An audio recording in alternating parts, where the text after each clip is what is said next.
Welcome to my class 11 biological science class. স্নেহের ছাত্রছাত্রীরা, আগের দিন আমরা যে চ্যাপ্টারটা শুরু করেছিলাম সেই চ্যাপ্টারটা হচ্ছে virus means virology and virus and viroid. আগের দিন আমরা ভাইরাস সম্বন্ধে কিছু সংক্ষিপ্ত ধারণা পোষণ করেছিলাম। আমরা দেখেছিলাম যে ভাইরাস হচ্ছে একটা অকোষীয় বস্তু, অর্থাৎ নন সেলুলার বা আসেলুলার। কেন ভাইরাসকে অকোষীয় বলা হয় সেটা আমরা পড়েছিলাম। আমরা জানি যে ভাইরাসের মধ্যে বেশিরভাগ কোষীয় অঙ্গাণু বা সেল অর্গানেলিজ আর অ্যাবসেন্ট, অ্যাজ ইফ এখানে আমরা দেখতে পাই যে একটা কোষের মধ্যে যে বিপাক্রিয়া বা মেটাবলিক ফাংশন চালানোর জন্য যেটুকু স্পেস দরকার, মোটামুটি 5000 অ্যামস্ট্রং মতো, সেই স্পেস কিন্তু এই ভাইরাসেদের নেই। তার জায়গায় অবশ্যই 100 থেকে 200 অ্যামস্ট্রং বা মাত্র 500 অ্যামস্ট্রং হয়তো স্পেস থাকতে পারে। সেই কারণে ভাইরাস হচ্ছে অকোষীয়। আমরা এটাও পড়েছিলাম ভাইরাসকে জীব এবং জড়ের অন্তর্বর্তী দশা কেন বলা হয়, অর্থাৎ why does virus considered as intermediate in between living and non living organism. আমরা জানি যে লিভিং অর্গানিজম মানে কোনটা না, যারা মানে ভাইরাসকে লিভিং অর্গানিজমের মধ্যে পরিগণিত করা হচ্ছে বা জীব হিসাবে পরিগণিত করা হচ্ছে। তার কারণ হচ্ছে ভাইরাস কি না, পোষকদের মধ্যে বংশ বিস্তার করতে সক্ষম, অর্থাৎ নিজে সে তার জেনেটিক মেটেরিয়ালের সাহায্যে রেপ্লিকেট করতে পারে, অর্থাৎ প্রতিলিপিকরণ গঠন করতে পারে। সেটা কিন্তু একমাত্র পোষক দেহ বা হোস্ট বডির মধ্যেই কিন্তু possible, but outside of the host body it acts as a non living substance বা জড় বস্তুর মতো সে আচরণ করে। এবং আমরা আরও দেখেছিলাম যে ভাইরাসের যে জেনারেল ক্যারেক্টারিস্টিক্স ইলেকট্রন মাইক্রোস্কোপের তলায় দেখা যায়, এটাকে ক্রিস্টালাইজ করা যায়।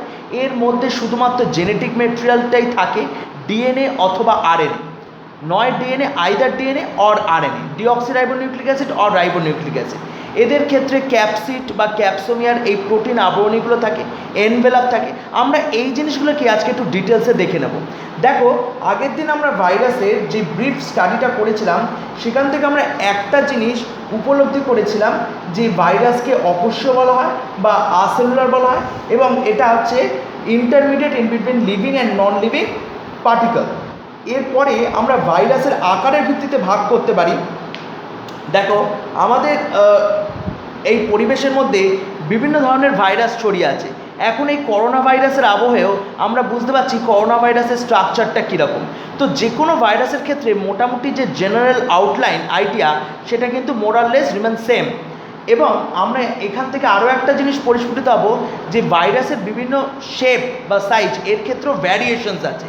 দেখা যাচ্ছে কোনোটা হয়তো ধরো গোলাকার টাইপের, ধরো আমি বলছি যে এইরকম কিছু গোলাকার টাইপের আছে। আমরা যেমন গোলাকার দেখতে ব্যাকটেরিয়াগুলোকে বলেছিলাম কক্কাস ব্যাকটেরিয়া, এখানে তো সেই কক্কাস বলবো না, এখানে মেনলি গোলাকার ব্যাকটেরিয়াগুলো, যেমন ধরো আমরা বলতে পারি রাইনো ভাইরাস, যেটা ক্ষুদ্রতম ভাইরাস, ইনফ্লুয়েঞ্জা ভাইরাস, বা ধরো এখানে স্ট্রাকচার টাক আছে ইনফ্লুয়েঞ্জা ভাইরাসের, দেখতেই পাচ্ছ তোমরা, এটা হচ্ছে মোরাললেস স্ফেরিক্যাল শেপ বা গোল টাইপের স্ট্রাকচার।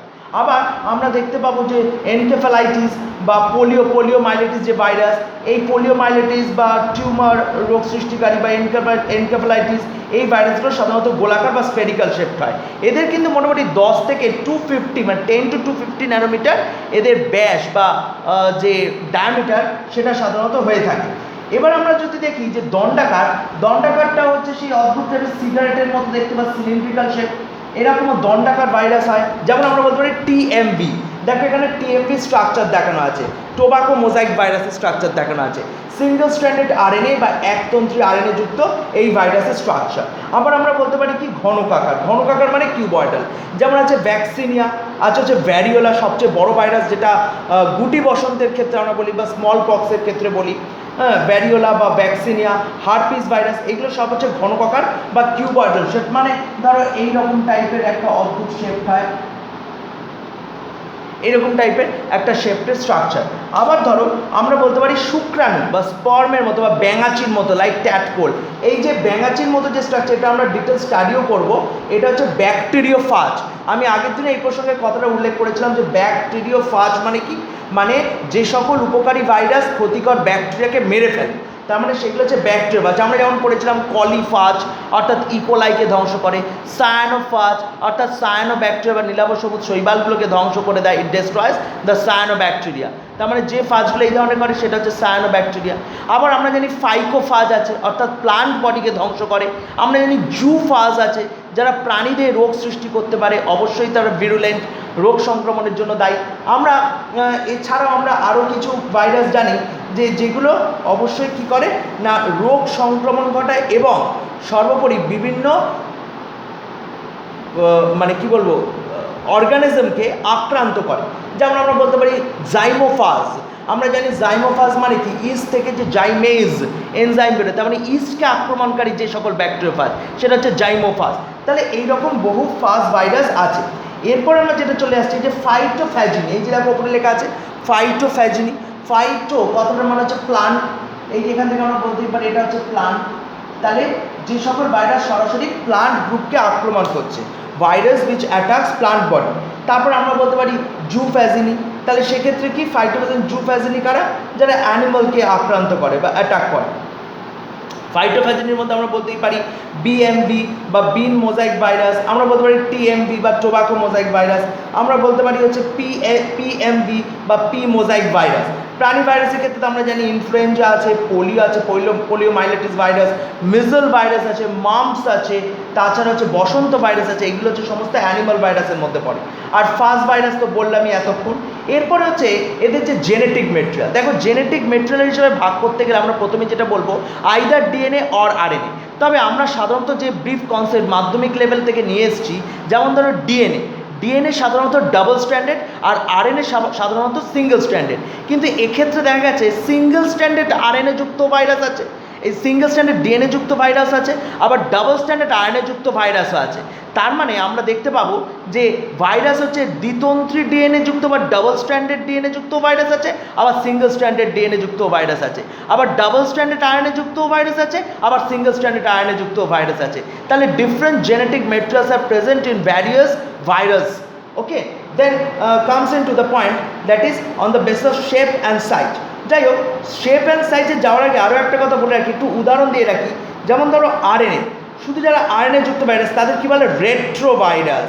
অবশ্যই লিখে রাখবে রেট্রোভাইরাস কি, হোয়াট ইজ রেট্রোভাইরাস। রেট্রোভাইরাস হচ্ছে আরএনএ যুক্ত ভাইরাস।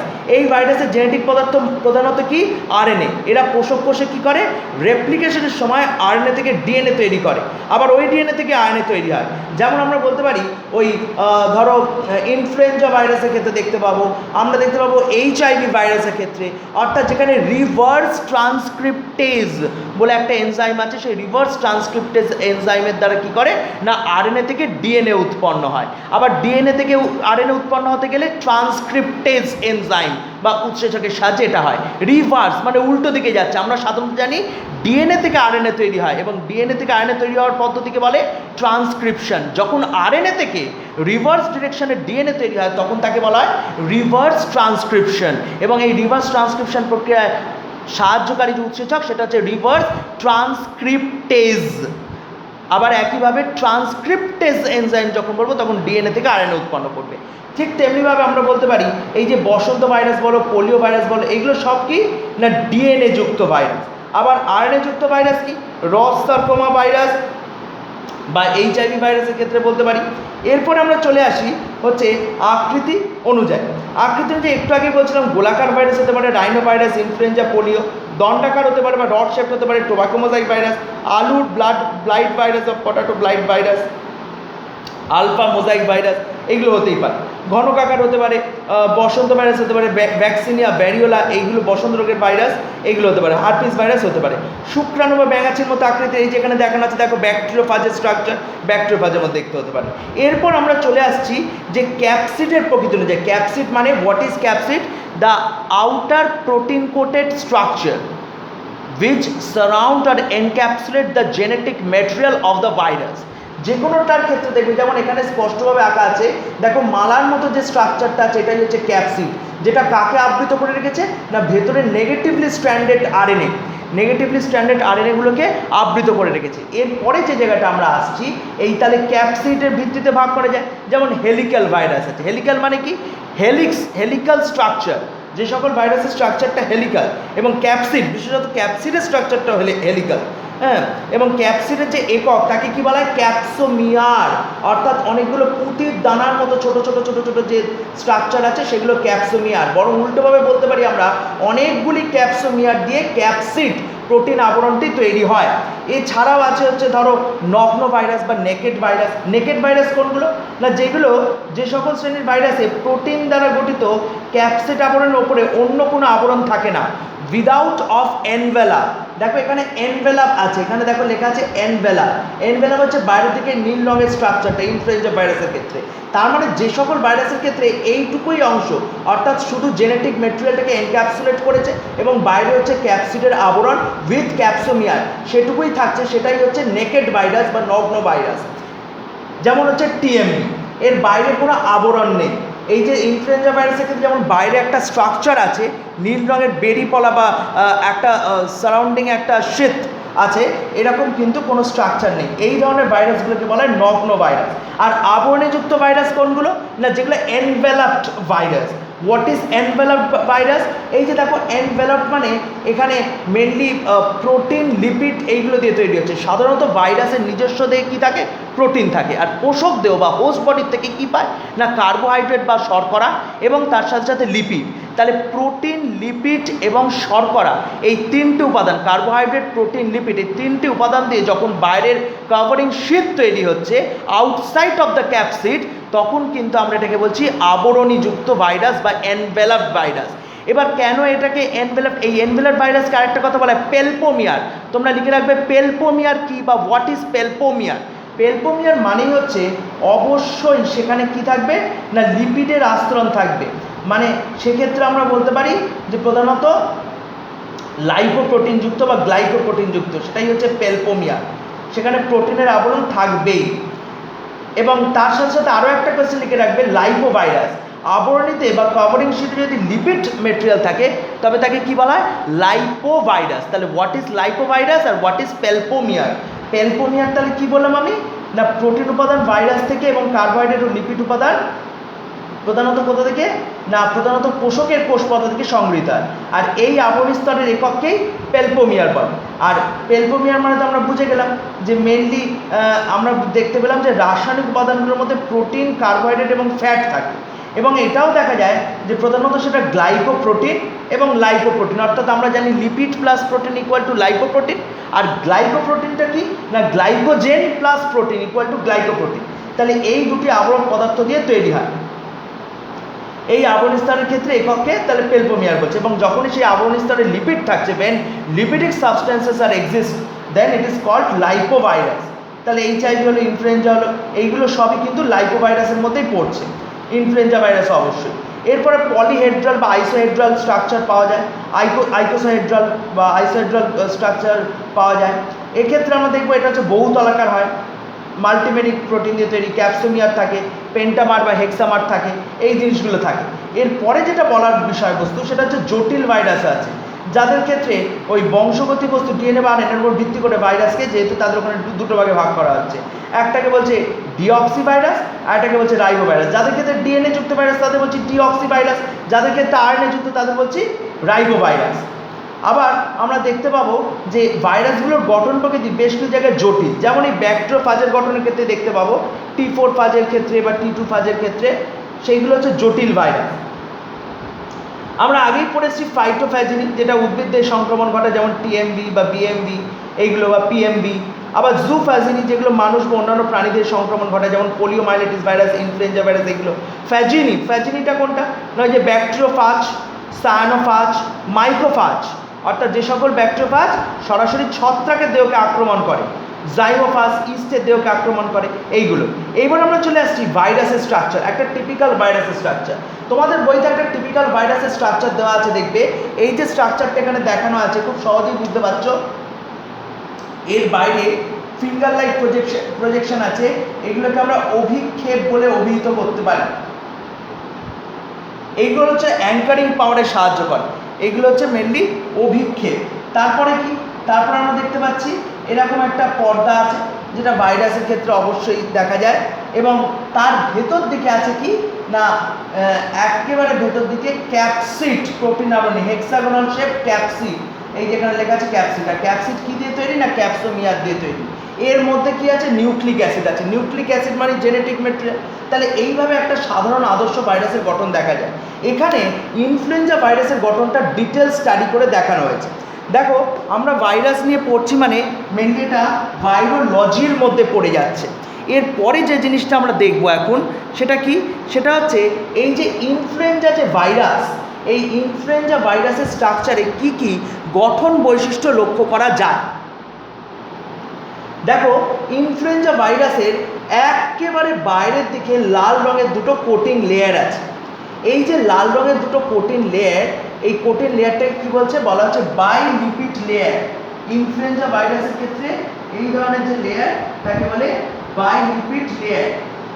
এরপরে যেটা আমরা দেখতে পাবো সেটা হচ্ছে কি না, ঠিক পরের দিকে নীল রঙের দুটো আবরণী কোট দেওয়া আছে, দেখো ব্লুইশ কালার। এটাকে আমরা কি বলছি, এটাকে আমরা বলছি এনভেলাপ ব্র্যাকেটে পেলপোমিয়ার। আমি একটু আগেই বলেছি এখানে প্রোটিনগত উপাদান থাকবেই, প্রোটিনেশিয়াস কম্পাউন্ড থাকবেই। তাহলে আমরা কি দেখতে পেলাম, বাইরের দিকে হচ্ছে দ্বিস্তরী লিপিড লেয়ার বা বাইলিপিড লেয়ার, আর তারপরেই হচ্ছে প্রোটিন লেয়ার। লিপিড আর প্রোটিন নিয়ে তৈরি হচ্ছে লাইপোপ্রোটিন। তাহলে এটা লাইপোপ্রোটিন নির্মিত একটা ভাইরাস, ইনফ্লুয়েঞ্জা ভাইরাস। এর পরের দিকে দেখো এইটা হচ্ছে ম্যাট্রিক্স, ম্যাট্রিক্সের ডিফারেন্ট প্রোটিনস আর দেয়ার, যেমন এখানে এনইবি প্রোটিন আছে, এছাড়া থাকে গ্যাক প্রোটিন থাকে, জিএজি, বিভিন্ন ধরনের কি বলবো মলিকুলার ওয়েট সমন্বিত প্রোটিনগুলো থাকে। different proteins of different molecular weights are existing in this matrix region. এইবার এই ম্যাট্রিক্সের দেখো এখান থেকে আয়ন চ্যানেল দেওয়া আছে। এই আয়নিক ইন্টার এক্সচেঞ্জের ফলে এইটা দিয়ে করতে পারে, এই স্ট্রাকচারটা দিয়ে করতে পারে। দেখো ভালো করে লক্ষ্য করে তোমরা যে ওপর দিকে কি আছে না, এই লাল এবং নীল তথা এনভেলাপ এবং অবশ্যই এই এটাকে বাইলিপিড লেয়ার বলছে, এই দুটোর ওপর দিক কি আছে না এক ধরনের সবুজ সবুজ স্ট্রাকচার, স্পাইক স্ট্রাকচার বেরিয়েছে। এই সবুজ স্ট্রাকচারগুলোকে কি বলা হয়, এন স্পাইক। দেখো পরিষ্কারভাবে এখান থেকে লেখা আছে এই যে এন স্পাইক। এন স্পাইক হচ্ছে এগুলো ট্রাইমেরিক প্রোটিন দিয়ে তৈরি। ট্রাইমেরিক, দেখো মাথায় তিনটে ফুলের মতো অংশ আছে তাই ট্রাইমেরিক প্রোটিন। এর আরেকটা নাম হচ্ছে নিউরামিনিডেজ। It also contain a typical enzyme which helps to perforate the host body and provide the chance to getting inside the host body. তার মানে এটা হচ্ছে এন স্পাইক বা নিউরামিনিডেজ। এর কাজ হচ্ছে হোস্ট বডি বা ধরো পোষক দেহকে ছিদ্র করে এই জেনেটিক মেটেরিয়ালটাকে ওর মধ্যে পুশ করে দেওয়া, অর্থাৎ সেটা হচ্ছে এন স্পাইক। এছাড়াও দেখো একটা কালো অঞ্চল আছে যেটা অবশ্যই বাইলিপিড লেয়ারের ওপরে এক্সিস্ট করছে। এই বাইলিপিড লেয়ারের ওপর বা দ্বিস্তরী লিপিডের ওপর এক্সিস্ট করা এই স্ট্রাকচারটাকে আমরা কি বলছি টেট্রামেরিক প্রোটিন। এটা হচ্ছে ট্রাইমেরিক, এটা হচ্ছে টেট্রামেরিক প্রোটিন। দেখো চারটে ফুলের মতো অংশ আছে, এটাকে বলে এইচ স্পাইক ব্র্যাকেটে হিমাগ্লুটিনিন। এক গ্লুটিনাইজড করে মানে বিভিন্ন আরবিসিগুলোকে ক্লাম্প করতে হেল্প করছে, অর্থাৎ একসাথে নিয়ে আসছে এবং অ্যাকুমুলেট করছে। অ্যাকচুয়ালি হিমোগ্লোবিনটাকে ধ্বংস করে দেওয়া হচ্ছে এই ভাইরাসের কাজ। অনেক সময় এই ভাইরাস এফেক্ট করলে অ্যাগ্লুটিনেশনের ফলে কী হয় না অ্যানিমিয়া তৈরি হতে পারে। সুতরাং এই এইচ স্পাইকের কাজ হচ্ছে সরাসরি আরবিসিগুলোকে বিদীর্ণ করা বা রেড ব্লাড কর্পাসেলগুলোকে রাপচার করে দেওয়া। তাহলে এন স্পাইকের ক্ষেত্রে আমরা কি দেখলাম না ছিদ্র করতে বা ফুটো করতে সাহায্য করছে হোস্ট বডি। আর এইচ স্পাইকের ক্ষেত্রে কি দেখলাম, এই হিমাগ্লুটিনিনটা কি করছে না সরাসরি আরবিসিগুলোকে, হোস্ট দেহের মধ্যে যে আরবিসি থাকে বা ব্লাড কর্পাসেল যেগুলো থাকছে সেগুলোকে ধ্বংস করে দিতে সাহায্য করছে। এছাড়া আমরা দেখব এই ইনফ্লুয়েঞ্জা ভাইরাসের ক্ষেত্রে একেবারে সেন্ট্রাল রিজনে ম্যাট্রিক্সের মধ্যে ক্যাপসিড আছে। এই ক্যাপসিড হচ্ছে একটা প্রোটিন একক। এই প্রোটিন এককটার মধ্যে কি আছে না বিভিন্ন জেনেটিক সেগমেন্টসগুলো আছে বা জিনোম আছে, অর্থাৎ যেটা এখানে হচ্ছে আরএনএ এবং কী ধরনের আরএনএ না নেগেটিভলি স্ট্র্যান্ডেড আরএনএ। ইনফ্লুয়েঞ্জা ভাইরাসকে বলা হয় অর্থোমিক্সো ভাইরাস। অর্থটাকে আলাদা করা হয়েছে প্যারা বা অন্য কারোর থেকে। এই যে অর্থোমিক্সো ভাইরাস, এটার ক্ষেত্রে আমরা দেখতে পাবো যে তিনটে দুটো এরকমভাবে ভাগ করা হয়েছে। এর ঠিক সামনের দিকে আরএনএ পলিমারেজ প্রোটিনস আছে। আরএনএ পলিমারেজ প্রোটিনস বা বিভিন্ন ধরনের PB1, PB2, PB3 এরকমভাবে নামকরণ করা হয় আরএনএ পলিমারেজ প্রোটিনগুলো অ্যাসোসিয়েট করে। তাহলে এখানে 3, 3, 6, 2, 8 এরকমভাবে করে দেওয়া আছে। আর কি আছে? আর হচ্ছে এই যে ক্যাপসিড, ক্যাপসিড তাহলে কী দিয়ে গঠিত না ক্যাপসোমিয়ার দিয়ে গঠিত, প্রত্যেকটা পুঁতির দানার মতো ছোট ছোট ছোট ছোট ইউনিট দিয়ে গঠিত, এটাকে আমরা বলছি ক্যাপসোমিয়ার। তাহলে এই হচ্ছে আমাদের ওভারঅল ইনফ্লুয়েঞ্জা ভাইরাসের স্ট্রাকচার। তাহলে আমরা দেখে নিলাম ইনফ্লুয়েঞ্জা ভাইরাসের স্ট্রাকচারটা কীরকম দেখতে হয়। একটা আদর্শ ভাইরাস হিসাবে ইনফ্লুয়েঞ্জা ভাইরাসের গঠন তোমাদের আসতেই পারে। সেক্ষেত্রে ক্যাপসিড কি, ক্যাপসোমিয়ার কি, এই জেনেটিক মেটেরিয়ালটা কি, এই জিনিসগুলো পড়ে রাখতে হবে। এবং আমি অলরেডি বলে দিলাম যে এই যে ধরো এই বিভিন্ন প্রোটিনগুলো, অর্থাৎ যে ক্ষেত্রে এই বিভিন্ন সেগমেন্টেড প্রোটিন, যেমন negatively stranded RNA, negatively stranded RNA ribonucleic acid, যেটা এর ক্ষেত্রে অবশ্যই আমরা দেখতে পাচ্ছি অর্থোমিক্সো ভাইরাস বলছে ইনফ্লুয়েঞ্জাকে। কেন অর্থ? মানে ইটস ডিফার ফ্রম দ্য প্যারা, অর্থাৎ সাধারণত যে আরএনএ দেখা যায়, কিন্তু এক্ষেত্রে আমরা দেখছি কি না নেগেটিভলি স্ট্র্যান্ডেড আরএনএ, অর্থাৎ এর ক্ষেত্রে আরএনএর যে গঠন বা এমআরএনএর যে স্ট্রাকচারটা সেটা অন্যান্য ভাইরাসের এমআরএনএর থেকে সম্পূর্ণ আলাদা, সেই কারণে এই রকম নামকরণ করা হয়েছে। এর পরের যে স্ট্রাকচারটা, তাহলে তোমাদের ছোটোখাটো প্রশ্ন এখান থেকে আসতেই পারে ইনফ্লুয়েঞ্জা ভাইরাসের গঠন থেকে, অলরেডি আমি কতগুলো জিনিস বলেই দিয়েছি। এর পরের যে পার্টটা সেটা হচ্ছে অবশ্যই লিখে রাখবে যে ভাইরয়েড কি। ভাইরয়েড হচ্ছে এই যে ভাইরয়েড যেটা আছে ক্যাপসিডবিহীন আরএনএ যুক্ত সংক্রমণ কণা বিশিষ্ট বা সংক্রমণযুক্ত ভাইরাস কণাকে বলা হয় ভাইরয়েড। তার মানে what is viroid? Without of capsid, retrovirus, and which is obviously infectious for organism is called viroid. আগে আমরা দেখেছিলাম যে ভাইরয়েড ছাড়াও আরও একটা টার্ম ছিল ভিরিয়ন। ভিরিয়ন হচ্ছে সংক্রমণযোগ্য ভাইরাস কণা, তার সাথে দুটো জিনিস যুক্ত হলো কি কি, একটা হচ্ছে ক্যাপসিডবিহীন উইদাউট অফ ক্যাপসিড, আর একটা কি অবশ্যই হচ্ছে আরএনএ যুক্ত হতে হবে, অর্থাৎ রেট্রোভাইরাস হতে হবে। যেমন পটাটো স্পিন্ডল টিউবার ভাইরাস আছে, তারপর ধরো রাউস ভাইরাস আছে, এগুলো সব হচ্ছে ভাইরয়েডের উদাহরণ। ভাইরয়েড কিন্তু ভীষণভাবে আসে কাউন্সিলের পরীক্ষায় বা ক্লাস 11-এর ফাইনাল পরীক্ষায় কিন্তু আসতেই পারে, সে সম্পর্কে কিন্তু ওয়াকিবল থাকতে হবে। এরপরে যেটা এই যে ভাইরাসের মধ্যে যে এনজাইমস যে ম্যাট্রিক্স থাকছে, এই ম্যাট্রিক্সের মধ্যে প্রোটিন ছাড়াও ডিফারেন্ট এনজাইম থাকছে। ডিফারেন্ট এনজাইমের মধ্যে আমরা বলতে পারি ডিএনএ বা আরএনএ পলিমারেজ থাকছে, আমরা দেখি হচ্ছে ডিএনএ বা আরএনএ পলিমারেজ। ট্রান্সক্রিপ্টেজ বলে একটা এনজাইম আছে, সেই ট্রান্সক্রিপ্টেজ এনজাইম থাকছে। তারপরে আমরা বলতে পারি হচ্ছে ধরো আরএনএ পলিমারেজ, রিভার্স ট্রান্সক্রিপ্টেজ, এই এনজাইমগুলো থাকছে। এছাড়া লাইসোজাইম থাকছে। লাইসোজাইম ভাইরাসের মধ্যে থাকার ফলে কি হচ্ছে না এই লাইসোজাইম থাকার ফলে ভাইরাস অন্য কোনো পোষক দেহকে ক্ষতি করতে বা ডিজলভ করতে, পোষকদের কোষ পর্দা বলো বা কোষ প্রাচীর বলো, এইগুলোকে ডিজলভ করতে সাহায্য করছে।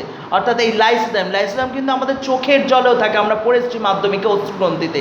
লাইসোজাইম এটা হচ্ছে হাইড্রোলাইটিক এনজাইম বা আর্দ্র বিশ্লেষণকারী উৎসেচক, যেটা অনেক জীবাণুকেও মেরে ফেলে।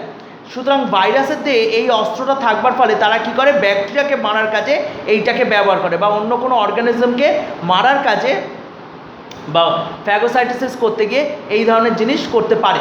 তো যাই হোক, আমরা যে ব্যাপারটা আবার চলে আসি সেটা হচ্ছে এই ব্যাকটেরিওফাজ। দেখো ইনফ্লুয়েঞ্জা ভাইরাসের স্ট্রাকচার আমরা পড়লাম, এরপরে আমরা ব্যাকটেরিওফাজের স্ট্রাকচারটা একটু দেখে নিই। ভালো করে দেখো, ব্যাকটেরিওফাজের যে স্ট্রাকচারটা বলা আছে এটা শুক্রাণু বা ব্যাঙাচির মতো দেখতে। এই শুক্রাণু বা ব্যাঙাচির মতো দেখতে ব্যাকটেরিওফাজটা হচ্ছে কি বলা হয় না উপকারী ভাইরাস বলা হয়। Why bacteriophage considered as beneficial virus? Because it helps to destroy the bacterium which is very much harmful for us.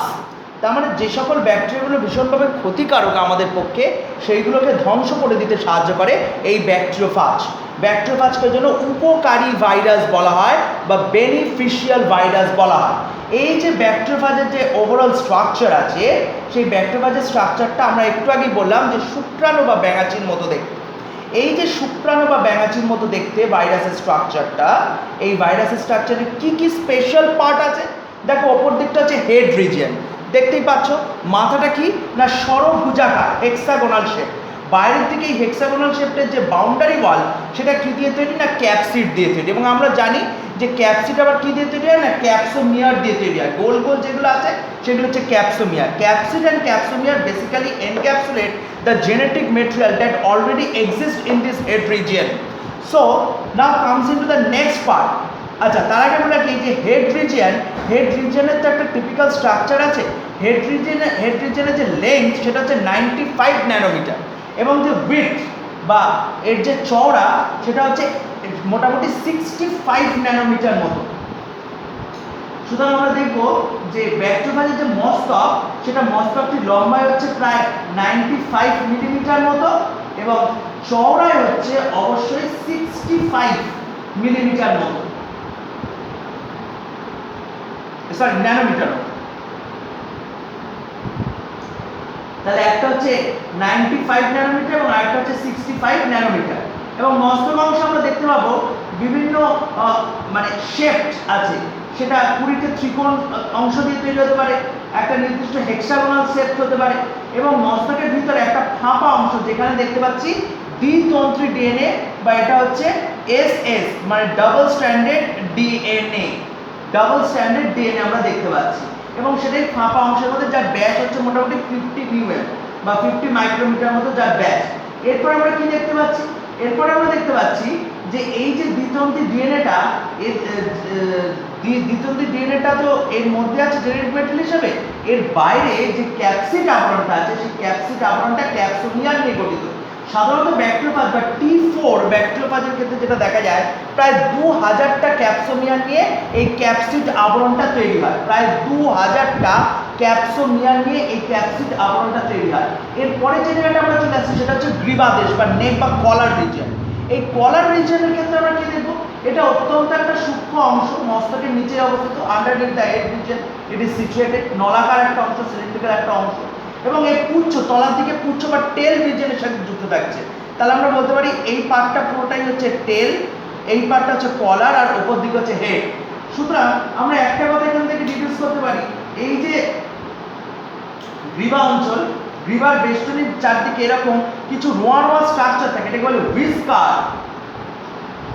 সামনের অংশে হচ্ছে মস্তক, তার মানে ইট ইজ সিচুয়েটেড, যেটা বলছিলাম যে আমরা একটা জিনিস বলতে পারি যে this collar region is situated in between head and contractile tail region. কেন কন্ট্রাক্টাইল বললাম এবার আসছি। তাহলে পুচ্ছ অংশটা দেখো সবার থেকে বড়, প্রায় 110 ন্যানোমিটার দৈর্ঘ্যে, 110 ন্যানোমিটার লেন্থের বিশাল একটা অঞ্চল। এই অঞ্চলটার মধ্যে আমরা দেখতে পাবো যে বিভিন্ন প্রোটিন অনুনালিকা আছে। এই প্রোটিন অনুনালিকাগুলো আবার সাব ইউনিটে বিভক্ত। প্রোটিন এই যে টেল রিজিয়নটা যেটা প্রোটিন দিয়ে নির্মিত, এটা হচ্ছে contractile in nature. Contractile in nature মানে সংকোচনশীল প্রোটিন দিয়ে তৈরি। এই সংকোচনশীল প্রোটিন দিয়ে তৈরি অংশটার মধ্যে আমরা দেখব 24টা অনুনালিকা, 24 মাইক্রোটিউবুলস, প্রোটিন মাইক্রোটিউবুলস আর দেয়ার। এক একটা অর্থাৎ 24টা মাইক্রোটিউবুলার অ্যাপারেটাস, এরকমভাবে যে লম্বা লম্বা দাগ টানা আছে, এগুলো টোটাল নাম্বার গুনে দেখবে 24টা আছে। এই 24টা আবার 6টা সাব ইউনিটে বিভক্ত, এক একটা আবার 6টা করে সাব ইউনিটে বিভক্ত। তাহলে টোটাল প্রোটিন কম্পোনেন্ট এখানে 24 × 6 = 144। সুতরাং আমরা দেখতে পেলাম যে এই যে বাইরে একটা পুচ্ছ আবরণী আছে, একটা প্রোটিন কোটেড শীট আছে এই টেল রিজিয়নের বাইরে, আর ভিতরের অংশটাকে বলছে কোর পার্টিকল বা পুচ্ছ নল বলা হয়। এবং আমরা দেখব যে এই যে 24টা বলার মোট 144টা প্রোটিন অধিকক আছে, এরকমভাবে সর্পিল আকারে বা হেলিক্যাল শেপে এরা সজ্জিত থাকে। এবং এদের মধ্যে সবচেয়ে বড় কথা লাইসোজাইম উৎসেচক যুক্ত থাকে। এই যে তলার দিকে যে ফলকটা আছে যেটাকে আমরা স্পাইক বলছি, সেই স্পাইকের সাথে লাইসোজাইম এনজাইম থাকে। এই লাইসোজাইম এনজাইম প্রয়োজনে তারা ব্যবহার করে এবং পোষক দেহ বা হোস্ট বডিকে ডিসলভ করতে সাহায্য করে। এছাড়া কি আছে না এই যে লাইসোজাইম উৎসেচক ছাড়াও যেটা পোষকের কোষ আছে বা হোস্ট সেল বডিকে ডিসলভ করছে, এছাড়াও আছে ফসফেটেজ এনজাইম এবং প্রায় 40 রকমের ফ্রি এটিপি মলিকিউল, যেটা এই কন্ট্রাক্টাইল নেসটাকে বজায় রাখার জন্য দরকার পড়ছে। অর্থাৎ এই এটিপি থাকছে বলেই এটা কন্ট্রাক্টিলিটি পাওয়ারটা পাচ্ছে, অর্থাৎ শক্তিটা পাচ্ছে সংকোচন হওয়ার। সুতরাং প্রায় 40টা মুক্ত এটিপি অণু থাকে এবং তারপরেই আমরা দেখতে পাচ্ছি কি আছে বেস প্লেট। বেস প্লেটটা হচ্ছে ষড়ভুজাকার which is very much characterized with spike and spikelet। Spike থাকে 6টি কিলোকাকার, হ্যাঁ কিল টাইপের স্পাইক থাকে, এদিকে 3টে এদিকে 3টে, 3 pairs of spikes are there। এবং পাদফলকের একেবারে নিচের দিকে আমরা যেটা দেখতে পাচ্ছি সেটা হচ্ছে 6টা কোণে যেরকম উচ্চ তন্তু থাকছে, আর ঠিক মাঝখানের দিকে কি থাকছে না একটা ফলক মতো থাকছে, যেটাকে আমরা বলছি কি বলবো যার মধ্যে লাইসোজাইম থাকছে। এবং এইটা কি হয় ব্যাকটেরিওফাজ যখন কোনো ব্যাকটেরিয়ার গায়ে বসে তখন মেনলি কি হয় না সরাসরি এই জেনেটিক মেটেরিয়ালটাকে পুশ আপ করে, বাইরের কোনো অংশ ওই এর মধ্যে প্রবেশ করে না, অর্থাৎ পোষক দেহের মধ্যে প্রবেশ করে না। It not get inserted inside the host body but only genetic materials are send out.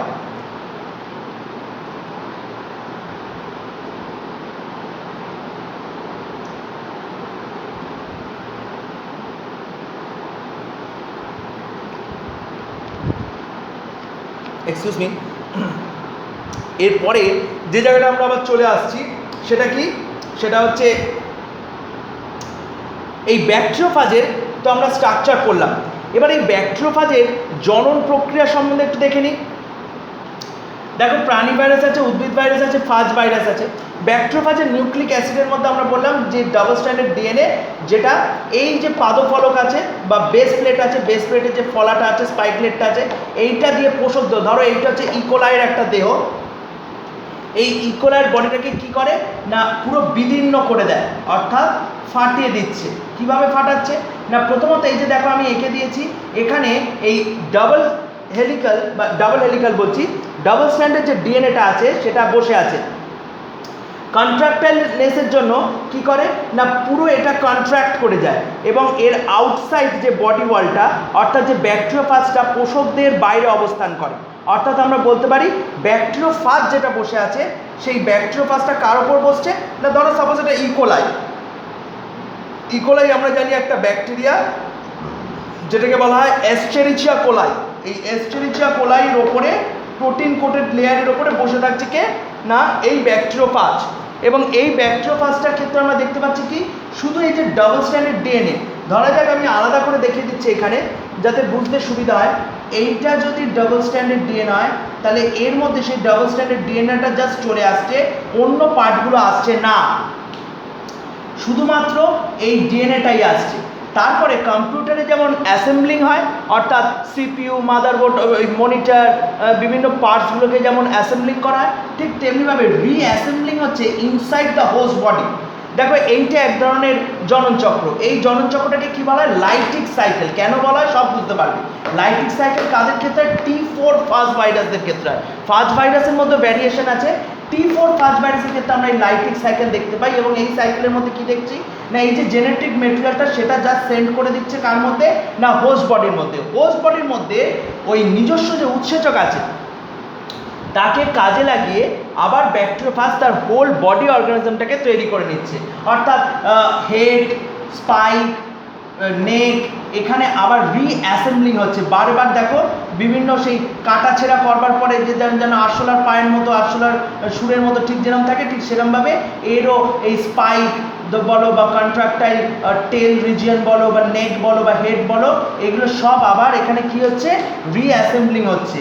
নিজেদের দেহের উৎসেচককে কাজে লাগিয়ে এরা রিঅ্যাসেম্বলিং করে এর মধ্যে প্রচুর পরিমাণে numerous numbers of bacteriophage are produced inside the host body. অর্থাৎ হোস্ট সেলের উৎসেচককে কাজে লাগিয়ে বা পোষকদের উৎসেচককে কাজে লাগিয়ে এরা প্রভূত পরিমাণে কি করতে পারে না নিজেদের দেহ রেপ্লিকেট করতে পারে।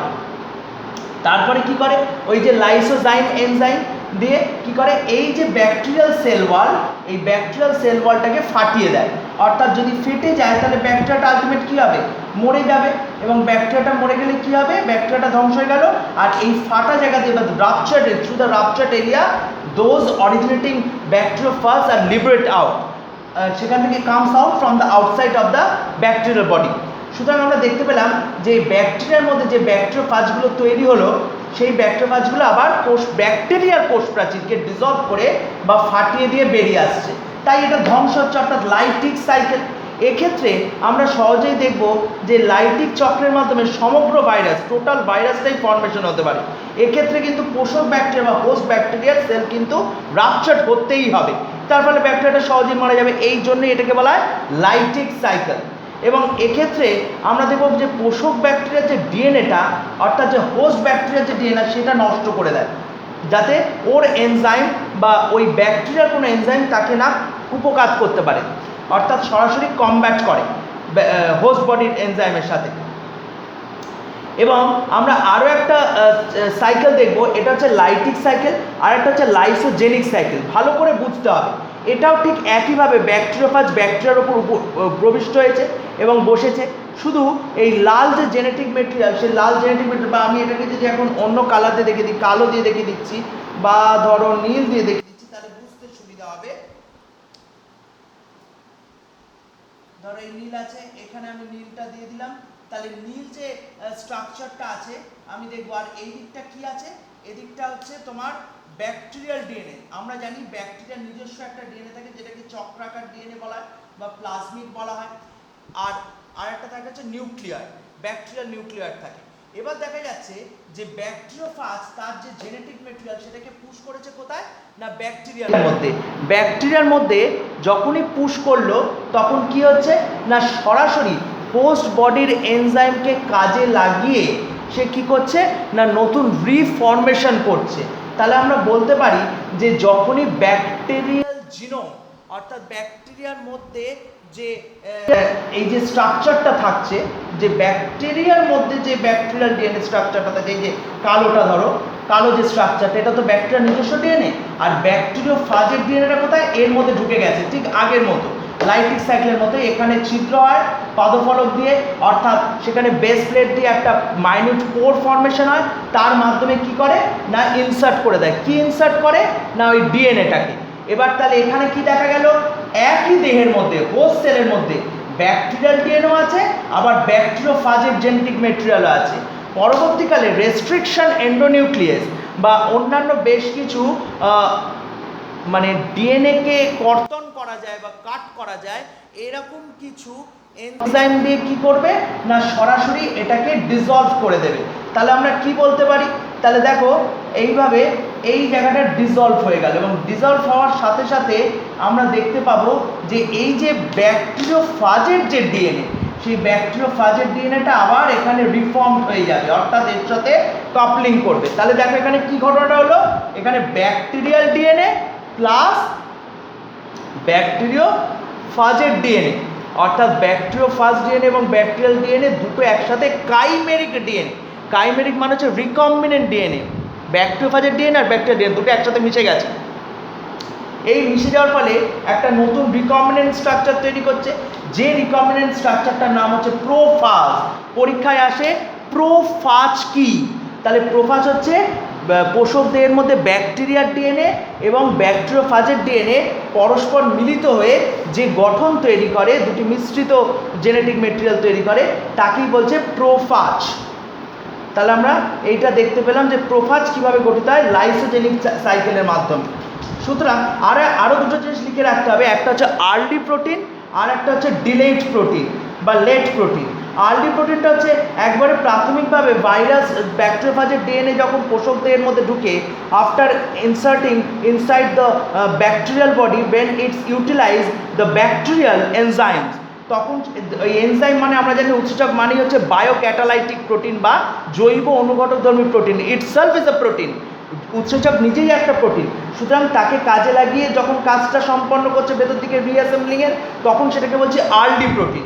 আর যখন বিলম্বিত প্রোটিন বলছে, অর্থাৎ যখন নিউক্লিক অ্যাসিড এবং প্রোটিন অণু সংশ্লিষ্ট হওয়ার পরে অনেকগুলো পরবর্তী পর্যায়ে সংশ্লিষ্ট প্রোটিনগুলিকে, মানে পরবর্তী পর্যায়ে, মানে যেমন লাইসোজাইম, অর্থাৎ যখন এই রাপচার করে ফাটিয়ে বেরিয়ে যাচ্ছে লাইটিক সাইকেলের মাধ্যমে, ঠিক তেমন ভেতরে যখন এই রিকম্বিনেন্ট ডিএনএ টেকনোলজিতে আমরা দেখছি যে দুটো রকমের ডিএনএ, আলাদা আলাদা ডিএনএ পরস্পর মিশ্রিত হচ্ছে। তাহলে এক্ষেত্রে আমরা কি দেখতে পাচ্ছি, এক্ষেত্রে অবশ্যই দেখতে পাচ্ছি যে এনজাইমের দরকার লাগছে। সেখানেও তাহলে আমরা দেখব যে ডিলেট প্রোটিন, এগুলোকে লেট প্রোটিন বা ডিলেট প্রোটিন, লেট প্রোটিন বলাটাই সঙ্গত। তাহলে লাইটিক এবং লাইসোজেনিক সাইকেলের মধ্যে ডিফারেন্স করে নেবে। বুঝতেই পারছো, এর ক্ষেত্রে প্রোফাজ গঠিত হয় না, এর ক্ষেত্রে প্রোফাজ ফর্মেশন হচ্ছে। এর ক্ষেত্রে লাইটিক সাইকেল মানে ব্যাকটেরিয়াটা পুরো ধ্বংস হচ্ছে, এর ক্ষেত্রে ব্যাকটেরিয়া ধ্বংস হচ্ছে না। এক্ষেত্রে ব্যাকটেরিয়াটা আবার যখন রেপ্লিকেট করবে, এই ব্যাকটেরিয়া যখন রেপ্লিকেট করবে, আমরা জানি যে bacteria generally reproduce through binary fission বা দ্বিবিভাজন প্রক্রিয়ার মাধ্যমে যখন জনন করবে, তখন আমরা দেখব এই জিনোমিক স্ট্রাকচারটাই বারবার রেপ্লিকেট করবে, রেপ্লিকেট করে বিভিন্ন ব্যাকটেরিয়ার মধ্যে এই মিশ্রিত গুণাবলী ছড়িয়ে পড়বে, অর্থাৎ যেখানে ব্যাকটেরিয়াল ডিএনএ এবং ব্যাকটেরিওফাজের ডিএনএ দুটো মিশ্রিত অবস্থায় থাকতে পারছে।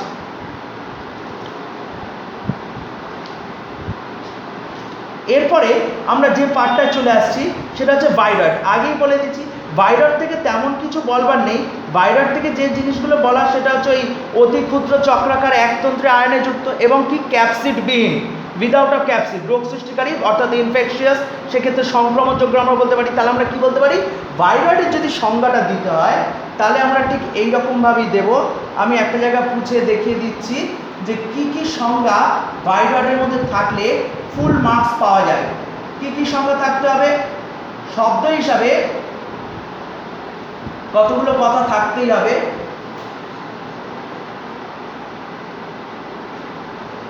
যেমন ক্যাপসিডবিহীন, উইদাউট অফ ক্যাপসিড, তারপরে সংক্রমণযোগ্য মানে ইনফেকশিয়াস, তারপরে অবশ্যই হচ্ছে আরএনএ যুক্ত অর্থাৎ রেট্রোভাইরাস, আর অতি ক্ষুদ্রাতিক্ষুদ্র, অতি ক্ষুদ্র মাইক্রোস্কোপিক। সুতরাং ক্যাপসিডবিহীন, আরএনএ যুক্ত বা রেট্রোভাইরাস এবং ইনফেকশিয়াস, অর্থাৎ সেক্ষেত্রে আমরা ভিরিয়ানও বলতে পারি। এটাকেই বলা হয় হচ্ছে কি না ভাইরয়েড। ভাইরয়েডের ক্ষেত্রে পিএসটিভি, পটাটো স্পিন্ডল টিউবার ভাইরাস, এইগুলোর উদাহরণ দেওয়া যেতে পারে। ভাইরয়েডের বৈশিষ্ট্য দেখে নিতে পারো। ভাইরয়েড হচ্ছে প্রজননশীল অণুটি একটা ক্ষুদ্র একতন্ত্রে আরএনএ থাকে, একটা স্মল আরএনএ থাকে, সিঙ্গেল স্ট্র্যান্ডেড আরএনএ থাকে। এক্ষেত্রে আরেকটা কথা বলা দরকার যে টিএমভি বা টোবাকো মোজাইক ভাইরাসের স্ট্রাকচার, এক্ষেত্রে কিন্তু কোনো বাইরের দিকে কিন্তু দেখো কোনো প্রোটিন কোটেড আবরণ নেই, সেক্ষেত্রে এটা কিন্তু নগ্ন ভাইরাসের মধ্যে পড়বে বা নেকেড ভাইরাসের মধ্যে পড়বে। এখানে সিঙ্গেল স্ট্র্যান্ডেড আরএনএ আছে। টিএমভি স্ট্রাকচার কিন্তু তোমাদের বইতে দেওয়া আছে, টিএমভি জেনেটিক পদার্থ সবই দেওয়া আছে, ক্যাপসিডও আছে এর ক্ষেত্রে।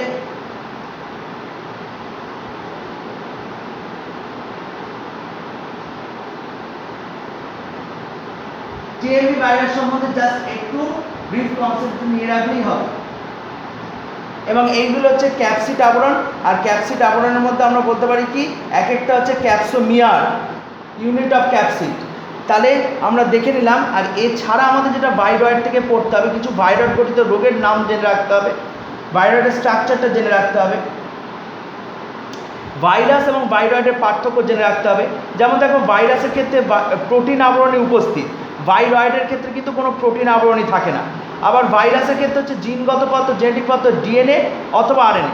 আর ভাইরয়েডের ক্ষেত্রে কিন্তু শুধুমাত্র আরএনএ, দেখতেই পেলে একটু আগে বলেছি আরএনএ যুক্ত হতেই হবে। ভাইরয়েডের সংজ্ঞাটাকে নিরূপণ করতে গেলে আমাদের এই পয়েন্টগুলোকে থাকতেই হবে।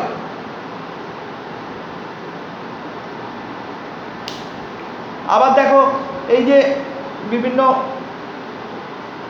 ডিএনএ পলিমারেজ বলো বা আরএনএ পলিমারেজ বলো বা আরএনএ নির্ভর ডিএনএ পলিমারেজ বলো, এই জিনিসগুলো আরএনএ ডিপেন্ডেন্ট ডিএনএ পলিমারেজ বলো, এইগুলো কিন্তু ভাইরয়েডের দিয়ে দেখা যায়। এবং এরাই কিন্তু আরএনএ থেকে ডিএনএ উৎপন্ন করতে পারে, তত রিভার্স ট্রান্সক্রিপশন প্রক্রিয়ায় বা রিভার্স ট্রান্সক্রিপ্টেজ এনজাইমের সাহায্যে। কারণ আরএনএ যুক্ত ভাইরাস, রেট্রোভাইরাস, এক্ষেত্রে যে রোগগুলো হয় ভাইরয়েড সংক্রান্ত, ভাইরয়েড গঠিত যে রোগগুলো হয়, যেমন আলুর ক্ষেত্রে দেখা যায় পিএসটিভি। পিএসটিভিটা কি, পটাটো স্পিন্ডল টিউবার ভাইরয়েড, পিএসটিভি। তারপরে আমি বলতে পারি সিসিবি।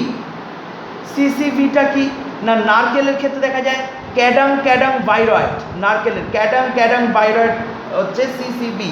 তারপর এইচএসবি, এটা হচ্ছে হপ প্ল্যান্টের ক্ষেত্রে দেখা যায় hop stunt viroid, hop stunt viroid বা এইচএসবি। তারপর দেখা যায় এইচএলভি, এটা হচ্ছে ল্যাটেন্ট ভাইরয়েড, হপ গাছের ক্ষেত্রে দেখা যায় ল্যাটেন্ট ভাইরয়েড। এছাড়া আর দেখা যায় কি, আর দেখা যায় হচ্ছে ASSB, ASSB এগুলোর ফুল ফর্ম একটু জেনে রাখবে, অ্যাপেল স্কার স্কিন ভাইরয়েড।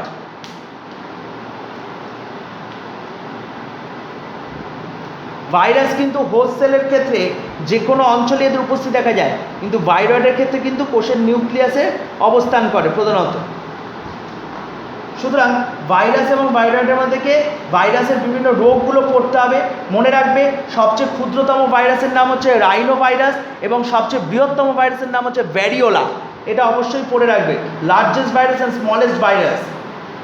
লাইটিক এবং লাইসোজেনিক চক্রের মধ্যে পার্থক্য করবে, make differences in between lytic and lysogenic cycle.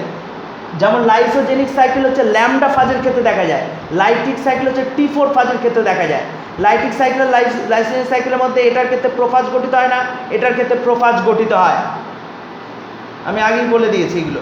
আর বিভিন্ন রোগগুলো কোন কোন ভাইরাসের জন্য কে দায়ী সেগুলো একটু দেখে যাবে। আর তাছাড়া TME ভাইরাসের স্ট্রাকচারটাও একটু দেখে রাখতে হবে বইটি। এছাড়া ওই মাইক্রোফাজ, অ্যাক্টিনোফাজ, পলিফাজ, স্পাইক এই জিনিসগুলো তো আছেই, এই জিনিসগুলো টুকটাক দেখে রাখবে। এবং ডিএনএ যুক্ত উদ্ভিদ ভাইরাসের উদাহরণ, আরএনএ যুক্ত উদ্ভিদ ভাইরাসের উদাহরণ, ডিএনএ যুক্ত প্রাণী ভাইরাসের উদাহরণ, আরএনএ যুক্ত প্রাণী ভাইরাসের উদাহরণ, এই জিনিসগুলো কিন্তু ভালো করে পড়তে হবে। লাইটিক এবং লাইসোজেনিক সাইকেল ভালো করে পড়ে রাখতে হবে।